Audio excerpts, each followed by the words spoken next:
Media మిత్రులకు వందనం.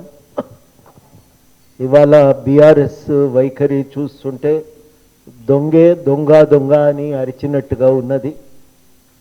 వాళ్లకు మొత్తంగా కూడా మేడిగడ్డ ఇవాళ కాళేశ్వరం సమస్యను వాళ్ళు చూపుతున్నటువంటి పద్ధతే ఆశాంతము ఆక్షేపణీయం. వాళ్ళ దృష్టిలో అది ఒక 3 పిల్లర్లకు సంబంధించిన సమస్య. వాళ్ళు చెప్పేది ఏంటంటే మొత్తం బ్యారేజ్ మంచిగానే ఉంది, 3 పిల్లర్లు కుంగినాయి, ఆ 3 పిల్లర్లను మరమ్మత్తు చేయగల ఒక అల్లావుద్దీన్ అద్భుత దీపం లాంటి తమ దగ్గర ఉంది అన్నట్టుగా మాట్లాడుతూ ఉన్నారు. ఈ మొత్తం వైఖరిని ఇవాళ మేము సమగ్రంగానే దీన్ని తప్పుపడుతున్నాం. మొట్టమొదటి విషయం ఏంటంటే ఇది 3 పిల్లర్లకు సంబంధించిన విషయం కాదు. మీ అందరికీ తెలిసిన వాస్తవం, ఇంట్లో ఒక పిల్లర్ కుంగిపోయింది, ఆ ఒక్క పిల్లర్ను తీసేసి మొత్తం ఇల్లు నిలబెట్టవచ్చు అని చెప్పటం ఎంత అది ఎంత తప్పో ఇవాళ 3 పిల్లర్లు కుంగిపోయినా మేడిగడ్డ కరెక్ట్గా ఉందని చెప్పటం అంతే తప్పు.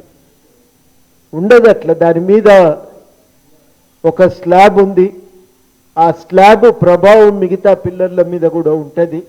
2 క్యాగ్ తన నేషనల్ డ్యామ్ సేఫ్టీ వాళ్ళు చాలా స్పష్టంగా చెప్పిండ్రు, ఇది కేవలము ఏదో సాంకేతిక భూభౌతిక లోపాల వల్ల జరిగిన తప్పిదం కాదు. ఇది వాళ్ళు చాలా స్పష్టంగా చెప్పింది ఏంటంటే ప్రణాళిక,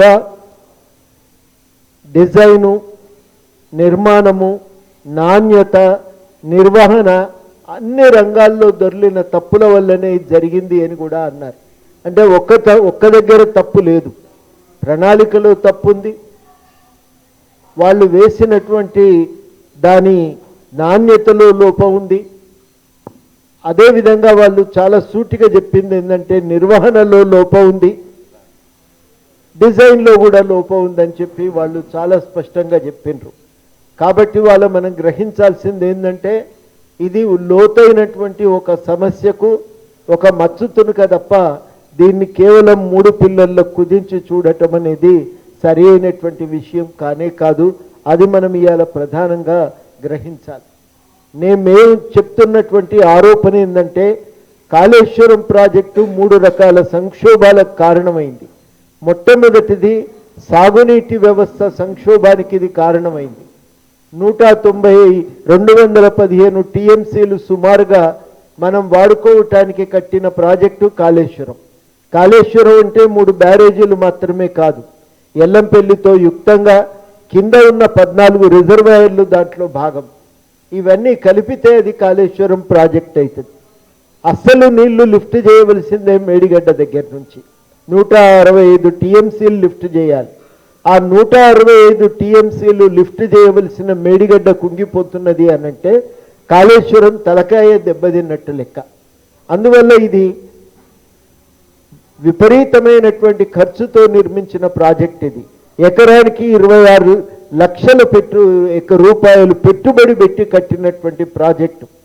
రాష్ట్రంలో 18 లక్షల ఎకరాలకు నీళ్లు, మరో 4 లక్షల ఎకరాల స్థిరీకరణ, దానికోసం ఏర్పడినటువంటి ప్రాజెక్ట్ ఇది.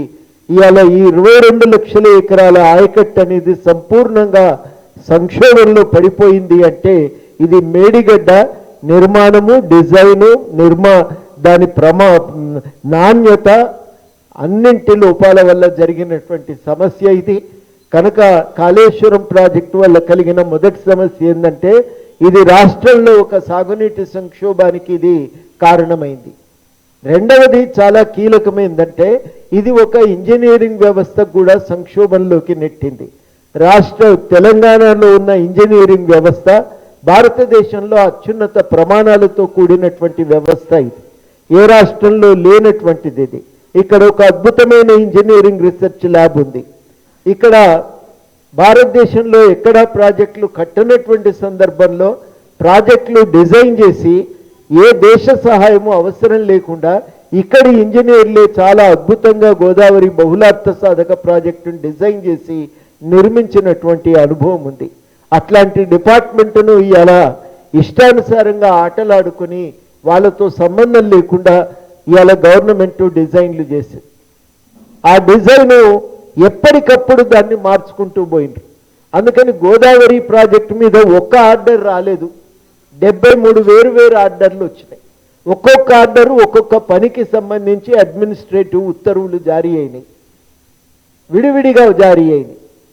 కాళేశ్వరం మీద ఈ డిజైన్లు కూడా ఎప్పుడూ ఒక రకంగా లేవు. క్యాగ్ చాలా స్పష్టంగా చెప్పింది, నిరంతరం మారుతూ వచ్చినాయని. ఆ మార్పులకు సహేతుకమైన కారణాలు కూడా లేవు. ఉదాహరణకి ఎల్లంపల్లి నుంచి వచ్చినటువంటి నీళ్ళని వరద కాలువలో పోసి మళ్ళీ ఎస్ఆర్ఎస్పికి లిఫ్ట్ చేయాలనే ప్లాన్ జరిగింది.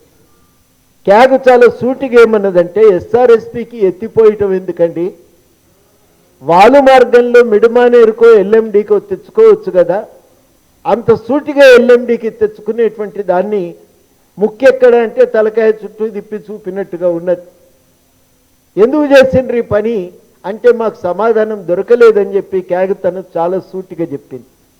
మల్లన్న సాగర్ 7-8 నెలల్లో పూర్తిగా అనుస్తుండగా, కేవలం మల్లన్న సాగరే కాదు, ఆ మల్లన్న సాగర్ నుంచి కాలువలు కూడా మీకు కొండపోచమ్మ సాగర్కు తవ్వవలసి ఉండగా, మల్లన్న సాగర్ పూర్తయ్యేలోగా తన ఫామ్ హౌస్కు నీళ్లు కావాలనే ఉద్దేశంతో వాళ్ళు మల్లన్న సాగర్ను దాటుకుంటూ ఒక టెంపరరీ కాలువను 70 కోట్ల రూపాయలు ఖర్చు పెట్టి తవ్వింది. 70 కోట్లు అంటే 7-8 రెసిడెన్షియల్ స్కూళ్లకు బిల్డింగులు వచ్చేటి. కేవలం తన ఫామ్ హౌస్ ప్రయోజనాల కోసం చేసినటువంటి పని అది. ఇట్లాంటివి ఎన్ని రకాల సమస్యలు ఉన్నాయో క్యాగ్ ఆశ్చర్యపోయింది.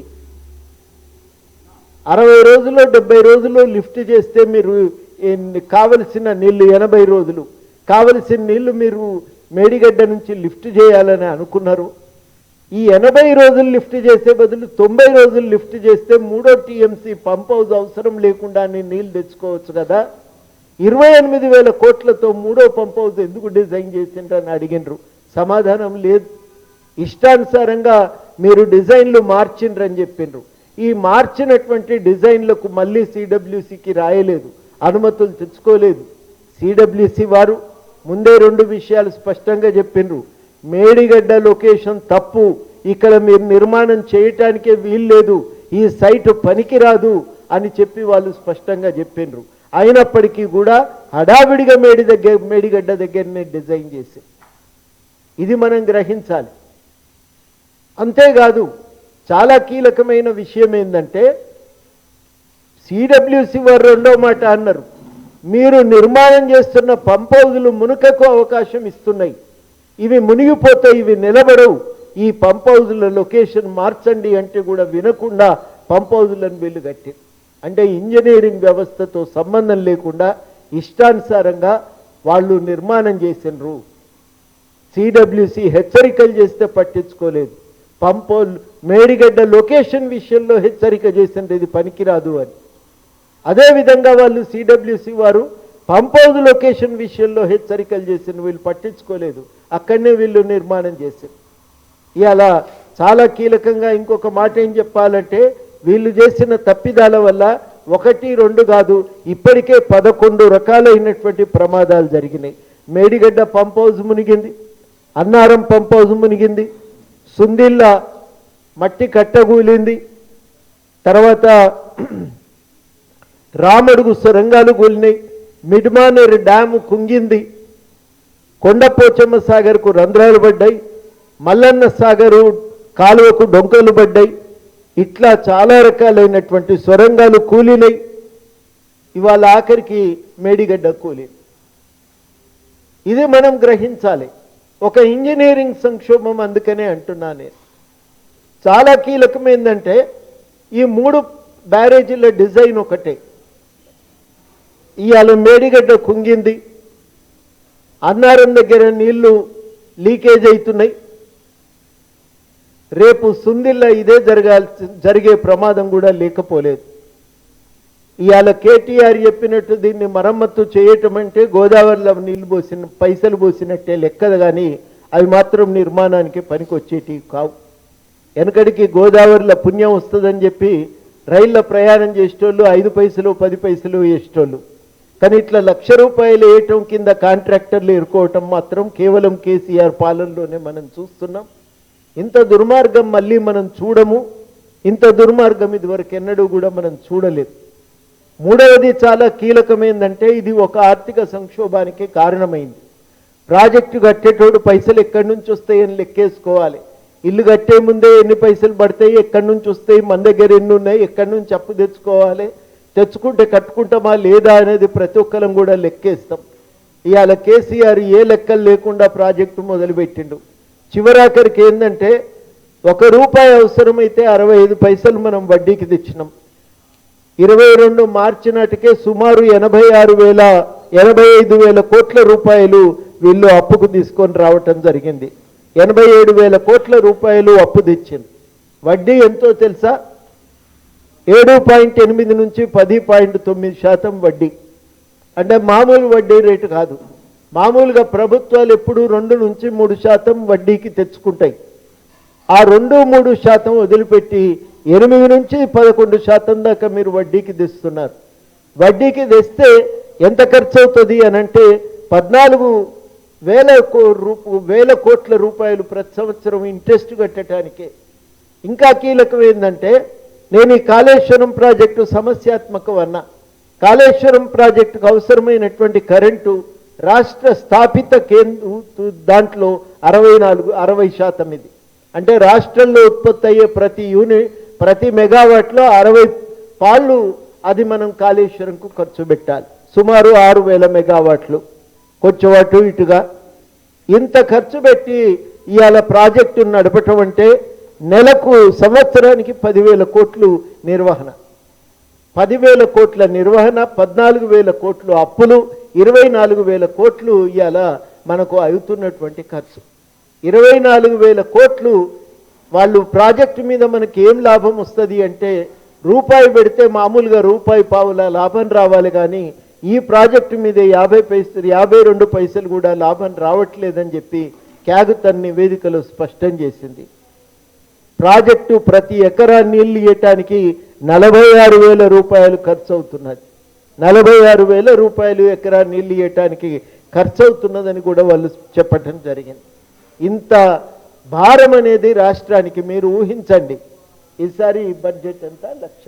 టోటల్ 2,25,000 కోట్ల రూపాయలు మనం కేవలం కాళేశ్వరం మీద ఖర్చు పెడితే రాష్ట్ర పురోగతికి మనకు మిగిలేదే. ఇవాళ కాళేశ్వరం మీద ఇంత దృష్టి ఎందుకు పెడుతున్నామంటే ఇది ఒక ఆర్థిక సంక్షోభానికి కూడా కారణమైంది. అందుకని మీరు నీళ్ళు ఇయ్యలేదు, ప్రాజెక్టు పూర్తి కాలేదు, ఒక్కటంటే ఒక్కటి కూడా పిల్ల కాలువ తవ్వలేదు. 16,000 ఎకరాలలో 40,000 ఎకరాల ఆయకట్టు మాత్రమే అభివృద్ధి చెందింది.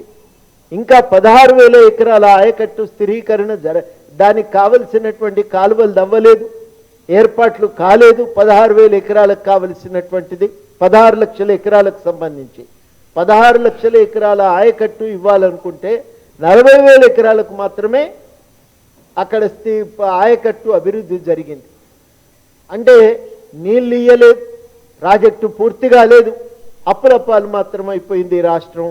అది ఇవాళ కాళేశ్వరం ప్రాజెక్టుకున్న వాస్తవ స్వభావము. మీరందరూ కూడా గమనించవలసింది ఏంటంటే హైదరాబాదులో ఒక మాట ఉన్నది, నానుడి ఉన్నది, ఖాయానై పియానై గ్లాస్ పోడా చెయ్యానా అని.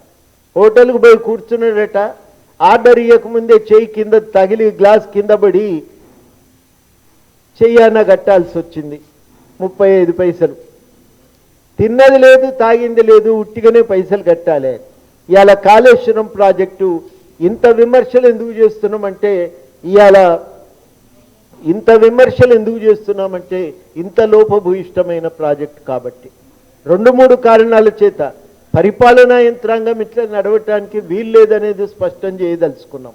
రెండవది, సాగునీటి వ్యవస్థ నిర్మాణం ఇట్లా జరగటానికి వీల్లేదని ఇవాళ మేము చాలా సూటిగా చెప్పదలుచుకుంది ఏంటంటే కాళేశ్వరం అంటే మేడిగడ్డ 3 పిల్లర్లే కాదు. కాళేశ్వరం అంటే మేడిగడ్డ నుంచి మొదలుకుంటే కొండపోచమ్మ సాగర్ ఇంకా పక్కన ఉండేటువంటి ఇతర వాటి రిజర్వాయర్లన్నీ కలిపితే తయారవుతుంది. ఇవాళ సమస్య ఏంటంటే మల్లన్న సాగర్ కట్టినం కానీ నీళ్లు నింపే పరిస్థితి లేదు. 20 టీఎంసీలు దాటితే అది 5 లక్షల మంది ప్రాణానికి గండంగా మారే ప్రమాదం ఉంది. ఆ భూమి పొరల్లో పగుళ్ళున్నాయి, అది భూకంప వచ్చే అవకాశం ఉన్నటువంటి ప్రాంతం. ఇట్లాంటి ప్రాజెక్టును కట్టి దాన్ని సందర్శనకి అలా కేటీ రామారావు గారు బృందాన్ని వేసుకొని 3 బస్సుల్లో బయలుదేరి వెళ్ళి చూస్తున్నారంటే మీ తప్పులు ఎట్లా ఉంటాయో మీరే ఒకసారి మీ ముఖాన్ని మీరే అద్దంలో చూసుకోవటానికి బయలుదేరినట్టుగా ఉందని మేము స్పష్టంగా ప్రకటించదలిచినాం. ఇది మీరు మీ ప్రయత్నమే తప్ప ఇది వేరొకటి కాదు. మేము ఇవాళ ఒక మాట సూటిగా అడుగుతున్నాం. మీరు ఈ విషయం పైన, కాళేశ్వరం పైన మీ తప్పిదాలను ఒప్పుకోవటానికి సిద్ధమా, లేదంటే బహిరంగ చర్చకు సిద్ధమా? మేమైతే బహిరంగ చర్చకు సిద్ధం. మరి మార్చి 10 మనం మిలియన్ మార్చ్ జరుపుకున్న రోజు, తెలంగాణ కోసం ఒక అపురూపమైన పోరాటం జరుపుకున్నటువంటి సందర్భం. తెలంగాణ కోసం 50 మంది ప్రజలు అనేక ఆంక్షలను, కట్టుబాట్లను దాటి వచ్చి ట్యాంకు బండ మీదకి చేరుకున్న సమయం. ఆ రోజు కూర్చుందాం, తెలంగాణ చరిత్రలో ఒక అపురూపమైన ఘట్టం జరిగినటువంటి సందర్భాన కూర్చుందాం, మాట్లాడుకుందాం. మీరు ఎక్కడికి పిలిచినా మేము రావటానికి సిద్ధం, మాట్లాడటానికి సిద్ధము. ఇది ప్రజల మధ్యన ఒక లోతైన చర్చ జరగవలసినటువంటి అవసరం ఉంది. ఎందుకైనా మంచిది చర్చ మీరు ప్రారంభించినరు, ముగింపు మేము చెప్తామని కూడా స్పష్టంగా ప్రకటించదలిచినాం. ఒక్క అడుగు కూడా వెనుకకు పోయేది లేదు. మీ తప్పులను ఊరూరు తిరిగి ఎండగట్టడానికి తెలంగాణ జనసమితి సిద్ధంగా ఉంది.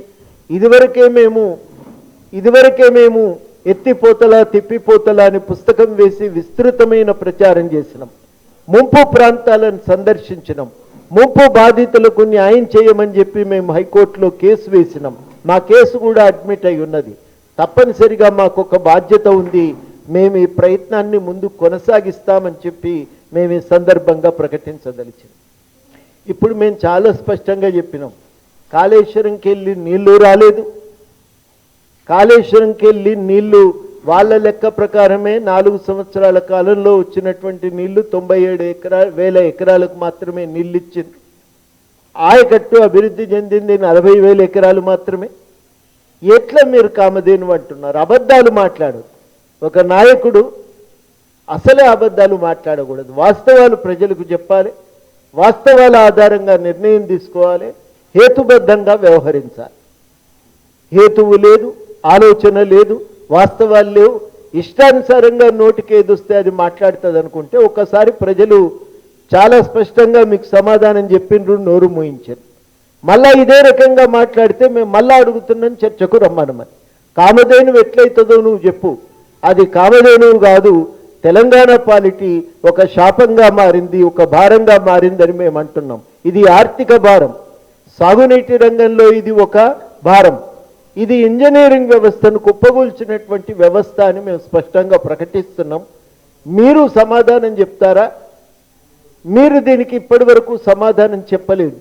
దబాయించి మీడియాను గుప్పిట్లో పెట్టుకొని మీ తప్పులను, అబద్ధాలను వాస్తవాలుగా ప్రచారం చేసే ప్రయత్నం చేసిండ్రు. ఇప్పటికీ మళ్ళీ అదే ప్రయత్నం చేస్తే మాత్రం ఈసారి సహించమని కూడా చెప్పదండి. అవును, వాస్తవం అది. డిపిఆర్ అడిగినరండి, చాలా మంది అడిగినాం. అడిగితే లాస్ట్కు లక్ష్మీనారాయణ గారు ఆర్టీఐ వేస్తే 2 ఏళ్ల తర్వాత ఆయనకు డిపిఆర్ కాపీని వాళ్ళు ఇవ్వటం జరిగింది. 2 ఏళ్ల దాకా డిపిఆర్ తయారు కాలే. క్యాగ్ నివేదిక చాలా స్పష్టంగా ఏం చెప్తుందంటే 2016లో 17 పనులు వీళ్ళు 25,000 కోట్లవి శాంక్షన్ చేసిండ్రు. ఆ 17 పనులకి ఆ రోజు నాటికి డిపిఆర్ రెడీ లేదు, పనులు మొదలు కాలేదు.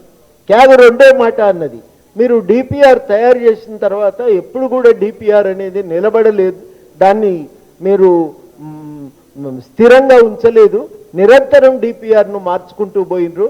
మార్చిన తర్వాత కొత్త అప్రూవల్ తెచ్చుకునే ప్రయత్నం కూడా చేయలేదు. ఒక మాట చెప్పాలంటే ఇవాళ డిపిఆర్ ఆమోదం జరగనట్టే అనే మాట కూడా వాళ్ళు క్యాగ్ తమ నివేదికలో చాలా సూటిగా చెప్పింది. డిపిఆర్ లేకుండానే పనులు ప్రారంభించిందని క్యాగ్ 17 పనులు 25,000 కోట్లకు సంబంధించిన 17 పనులు వాళ్ళు ప్రారంభించిండ్రు ఆ రోజే. మేము అనేది ఏంటంటే 11 ప్రమాదాలు జరిగినాయి, ఇది మొదటిది కాదు. నేను ఇంతకుముందు అన్నా కదా, మిడ్మానేరు దగ్గరను కుంగింది ఓసారి, మీరందరూ సాక్ష్యం దానికి. అదేవిధంగా మేము చాలా సూటిగా, మనందరికీ తెలుసు, సొరంగాలు చాలాసార్లు కూలిపోయినాయి, మనుషులు కూడా ప్రాణాలు కోల్పోయినరు, పంప్ హౌజులు మునిగిపోయినాయి. అట్లాగే ఇట్లాంటి ప్రమాదాలు ఇలా కాళేశ్వరం మల్లన్న సాగర్ ప్రాజెక్టు కొండపోచమ్మ సాగర్కు గండిపడ్డది. మల్లన్న సాగర్ ప్రాజెక్ట్ అనే దాన్ని ఇవాళ నిండా నింపలేని పరిస్థితి. 10 టీఎంసీలు దాటి దాన్ని నింపలేకపోతున్నారు. ఇవన్నీ ఎందుకు జరుగుతున్నాయని అడుగుతున్నాం. ఎకరానికి 46,000 రూపాయలు ఖర్చు అయ్యేటువంటి పరిస్థితి.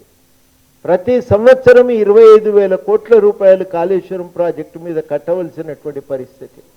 ఇన్ని రకాలైన సమస్యలు కాళేశ్వరం గురించి సూటిగా ఏమన్నదంటే ప్రత్యామ్నాయాలు ఉన్నాయి, ఆలోచించలేదు అని అన్నారు. అంటే కేవలం కాంట్రాక్టర్ల జేబులు నింపే లక్ష్యంతో మాత్రమే ఇవన్నీ చెప్పిన తర్వాత ఇంకొక సమాధానం దొరకని సందర్భాన మేము స్పష్టంగా ఒక కంక్లూజన్కి ఏమొస్తున్నామంటే కేవలం 30 మంది కాంట్రాక్టర్ల జేబులు నింపి వాళ్ళ పైసలు మీ కమిషన్లు పొందటం కోసం చేసిన డిజైన్ తప్ప ఇది వేరొకటి కాదని చెప్పి వాళ్ళు చాలా సూటిగా చెప్తున్నారు. కేవలం పంపౌజుల విషయంలోనే, పంపుల విషయంలోనే 5,000 కోట్ల రూపాయలు దుర్వినియోగం జరిగింది. 5,000 కోట్ల రూపాయలు అదనంగా ఖర్చు చేసిందని తన నివేదికలో చాలా సూటిగా చెప్తుంది. 3 పిల్లర్ల విషయం కాదు ఇది. 3 కోట్ల ప్రజల యొక్క భవిష్యత్తుకు సంబంధించిన విషయం ఇది. ఆ విషయాన్ని మర్చిపోయి దాచిపెట్టి మభ్యపెట్టి మాట్లాడే ప్రయత్నం చేస్తున్నారు. ఇది సహించరానటువంటి తప్పిదం. కాళేశ్వరం అనేది కేవలం కేటీఆర్ చెప్తున్నట్టు 3 పిల్లర్ల కుంగుబాటుకు సంబంధించిన విషయం కాదు ఇది. కాళేశ్వరం ప్రాజెక్ట్ అనేది రాష్ట్ర ఆర్థిక వ్యవస్థకు, సాగునీటి వ్యవస్థకు, రాష్ట్రానికి సంబంధించినటువంటి ఇరిగేషన్ వ్యవస్థకు సంబంధించినటువంటి కీలకమైన సమస్య. దీన్ని ఆ కోణం నుంచి చూస్తే తప్ప మేమింత తీవ్రంగా ఇంత తీవ్రంగా ఎందుకు స్పందించిందో కూడా మనకు అర్థం కాదు. అది మేము ఇవాళ ప్రధానంగా ఎత్తి చూపుతున్నటువంటి విషయం. Thanks sir.